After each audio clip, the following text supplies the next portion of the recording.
Global warming ఇప్పుడు వాస్తవంగా మన దేశంలో ఎక్కడ అదేది ఇంకిపోవట్ల, నదులు ఇంకిపోవట్ల, లేదంటే రోడ్ల మీదన కరిగిపోవట్ల.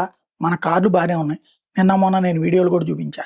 యూరప్ దేశాల్లో చివరికి అరటిపండు కూడా కరిగి ఎట్లాగైపోతుంది. అక్కడ హీట్ వేవ్స్ ఎట్లా ఉన్నాయన్నట్టు.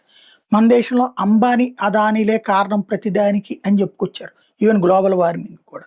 ఢిల్లీలో పొల్యూషన్‌కి అంబానీ, అదానీ. మనకి సమస్య ఏంటంటే మైక్రోసాఫ్ట్ ఓడు గొప్పోడు, గూగుల్ ఓడు గొప్పోడు, ప్రపంచంలో ఏ దేశం పారిశ్రామికవేత్త అయినా గొప్పోడే. వాడొచ్చి ఇక్కడ పెట్టుబడి పెడితే గొప్పోడు. మనోడెళ్ళి ఇతర దేశాల్లో పెట్టుబడి పెడితే దోచిపెట్టినట్టు. మనోడు ఇక్కడ ఎదిగితే దోచిపెట్టినట్టు.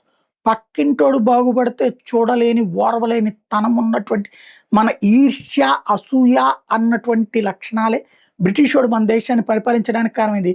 బ్రిటిషోడు మన దేశంలో ఉన్న జనాభాలో కేవలం 5% మంది మాత్రమే ఇక్కడికొచ్చారు.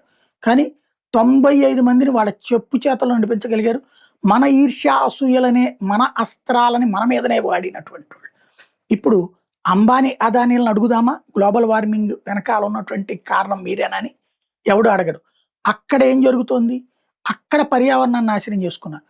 నరేంద్ర మోడీ ఎప్పుడో చెప్పాడు చెట్ల పెంపకం ఇండియాలో చేసుకొచ్చారు. అందుకనే మన దగ్గర కాస్తో కోస్తో సేఫ్‌గా ఉన్నాం. అది మర్చిపోతున్నాం.